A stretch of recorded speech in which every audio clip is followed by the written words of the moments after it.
So back at the passages, I've been reading some of the passages out of this book, my book, More Myself, and just getting a little deeper with you and talking through where it came from or what was going on at the time. And I'm loving it. I'm loving reading this with you and hearing your energy about the book and your favorite parts. Plus, I just know that we're all going through our own passages right now, all the time. And this is definitely a book full of my own passages. So it's cool to just continue to build on the conversation. The passage I want to share with you today is taking you back a little bit to when I was a little shorty boom. My mother, she raised me. It was really her and I pretty much all the time. She was a single mom, and I just appreciate her so deeply because it is not easy to raise kids. So I understand that now. But this is a moment, I don't know, maybe 13 right about, and I wanted to share this one with you. Who is this? My mother snapped. On our house phone, I'd been flirting with some boy from school when Mom picked up the second receiver. Alicia has to go. She cut in before either of us could speak. It's past her bedtime. Click. My mother was no joke. By day, she prepared legal briefs and draft pleadings. By night, she served as Chief Justice Argello, the enforcer whose sole mission was to keep me in check. When your mother sits on the high court, you gotta learn to be slick. You gotta live on your tiptoes. You must stay ready to present your evidence when she launches into one of her rapid-fire cross-examinations. What were you thinking? What do you mean when you say that? And why the hell is there a used condom underneath the couch? Most of the time when she tore into me, I stood there looking as stupid as I felt on the evening when she hung up on my crush. He's just a friend, I pleaded as she reminded me of the rules. No calls after 9 p.m. and no boys in the apartment between the time I arrived home from school when she came in from work. I frequently got busted on both fronts. Mommy was intense. She still is. If my father's absence is part of what formed me, Mommy's fire and fervor completed the job. With her, there was seldom an emotional middle ground. If she was angry, she was 1,000% furious. And I, the only other person in our apartment, became skillful at peacemaking. If she was offering you her time or a listening ear, she was the most generous and beautiful giver known to womankind. And if Mom and her friends grooved to the sounds of Smokey or Curtis or Sly and the Family Stone, she was the first to tear up the dance floor and the very last to leave it. No one was more passionate, and I and everyone else knew exactly how she was feeling because she never pretended otherwise. What I didn't know from one day to the next was which side of her I'd encounter. Mom the nurturer or Mom the interrogator. The year I turned 13, I asked my mother if I could go with my friends to see The Mask, a Jim Carrey flick. She agreed.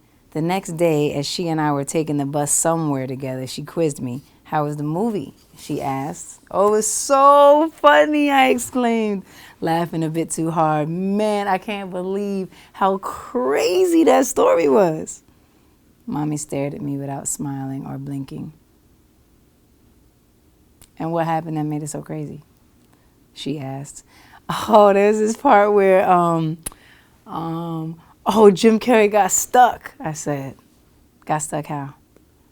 I mean, he just got stuck, I told her. I can't really remember. I don't know why I even tried to lie to my mother. That woman can sniff out a pile of horse manure from the farthest corner of Queens.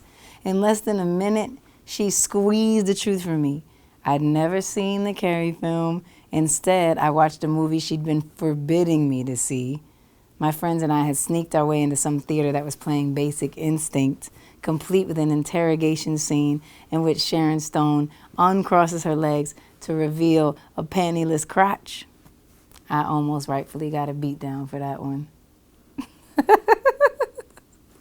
I just wanted to share that because I'm sitting here thinking, especially now being a mother, how crazy it is with your kids telling you all these crazy stories. Because let me tell you something about Egypt. That boy is a little storyteller. Like, he knows how to tell a story. And the craziest thing, he swears he's going to get over. Like, he swears he has it all figured out and he's going to do whatever he's going to do. The other day I told him to get off his game at a certain time. And when I came upstairs, I wanted him to be off. Sure enough, I walk up the stairs after putting Genesis to bed, and I'm turning the corner, and he's still on the game. And somehow he figured out how to set the alarm so that it would ring right when I walked in the room. And then he's like, "Oh, mommy, right on time." I'm like, "Right on time? You're supposed to be off the thing 15 minutes ago." Anyway, I'm just laughing, thinking about my crazy self and all the stories I used to tell and all the little fibs that I was so good at trying to give just so I can get 5 more minutes outside, or I can go out with my friends, or try to sneak in a movie with my little crush. And you know, all the things we all did all the time that you're probably doing right now. It just makes me laugh, man. And I think about my mother and how incredible she is and she was, and just being able to raise me all, you know, by herself pretty much. And I think about that now, and I think about myself, and I don't even know how she did it, you know. I do not even know how she did it. But what I do know is that she definitely gave me a certain sense of, first of all, knowing how to cover my ass, because I had to know exactly what I was going to say with that woman. And I guess I'm teaching Egypt that too. And also just a sense of confidence and being able to express myself when I needed to, and learning how to have the hard conversations, and definitely learning to tell the damn truth. Because you're going to get caught anyway. Because if you went to see Basic Instinct and you said you went to see The Mask, it's probably not going to. You at least should have your friend tell you like what happened in The Mask so you can give her exact scene. Because that's the woman I was dealing with. Sending love to all the mothers, all the parents out here, you know, just trying to give good energy to your loved ones and to your kids like she gave to me. Passage.